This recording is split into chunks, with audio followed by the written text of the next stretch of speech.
Mammootty Mohanlal team ഒന്നിക്കുന്ന patriot സിനിമയുടെ പ്രദർശനത്തെ ചൊല്ലി തിയേറ്റർ ഉടമകളും നിർമ്മാതാക്കളും തമ്മിൽ തർക്കം. ലാഭവിഹിതം പങ്കുവയ്ക്കുന്നതിനെ ചൊല്ലിയാണ് തർക്കം തുടരുന്നത്. അർജുൻ മട്ടന്നൂർ ചേരുന്നു. അർജുൻ, സിനിമാ സ്നേഹികളൊക്കെ അത്രയേറെ കാത്തിരിക്കുന്ന ഒരു സിനിമയാണ്. അതിലിപ്പോൾ ഈ തർക്കം ഉടലെടുത്ത സാഹചര്യം എന്താണ്?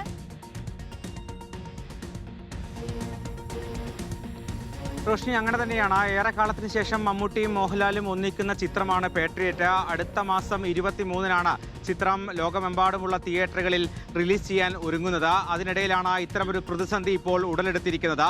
ഇതിൽ പ്രധാനപ്പെട്ട പ്രശ്നം ഇതിൻ്റെ നിർമ്മാതാക്കൾ ആവശ്യപ്പെടുന്നത്, തിയേറ്റർ ഉടമകളോട് ആവശ്യപ്പെടുന്നത് ഇത്തരത്തിൽ ഇതിൻ്റെ ലാഭവിഹിതം കൂടുതൽ വേണം എന്നതാണ്. അതായത് സാധാരണ രീതിയിൽ ഒരു ചിത്രം തിയേറ്ററുകളിൽ എത്തിക്കഴിഞ്ഞാൽ ആദ്യ ആഴ്ച അതിൻ്റെ 60% ലാഭവിഹിതം നിർമ്മാതാക്കളും 40% തിയേറ്റർ ഉടമകളും വാങ്ങുകയാണ് പതിവ്. അതിനുശേഷം രണ്ടാമത്തെ ആഴ്ച അത് 55-45 എന്ന തരത്തിലേക്ക് മാറും. അതിനുശേഷം മൂന്നാമത്തെ ആഴ്ച പകുതി, അതായത് 50% വെച്ച് ഇരു കൂട്ടരും വാങ്ങുന്നതാണ് പതിവ്. പക്ഷേ ഇത്തവണ ആദ്യ രണ്ടാഴ്ചയും 60% ലാഭവിഹിതം വേണം എന്ന് നിർമ്മാതാക്കൾ ആവശ്യപ്പെട്ടതാണ് ഇപ്പോൾ ഒരു തർക്കത്തിന് ഇടയാക്കിയത്. നിലവിൽ തന്നെ തിയേറ്ററുകളുടെ പ്രവർത്തനം വലിയ തോതിൽ പ്രതിസന്ധിയിലാണ്.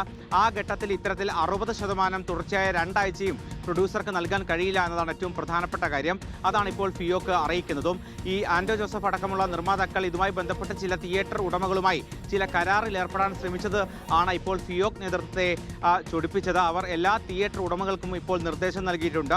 അതായത് ഇത്തരത്തിൽ അധിക ലാഭം നിർമ്മാതാക്കൾക്ക് നൽകിക്കൊണ്ടുള്ള ഒരു കരാറിൽ ഏർപ്പെടാൻ പാടില്ല എന്ന നിർദ്ദേശമാണ് ഇപ്പോൾ നൽകിയിരിക്കുന്നത്. എന്തായാലും ചർച്ചകളിലൂടെ ഈ പ്രശ്നം പരിഹരിക്കുമെന്ന് തന്നെയാണ് പ്രതീക്ഷിക്കുന്നത്. അല്ലെങ്കിൽ അടുത്ത മാസം 23-ന് റിലീസ് ചെയ്യാനിരിക്കുന്ന പാട്രിയറ്റ് എന്ന ചിത്രത്തിൻ്റെ റിലീസിംഗ് അത് പ്രതിസന്ധിയിലാകും. ഓക്കെ, പ്രശ്നം വേഗം പരിഹരിക്കട്ടെ. തീരുമാനിച്ച തീയതിയിൽ തന്നെ സിനിമ പുറത്തെത്തട്ടെ.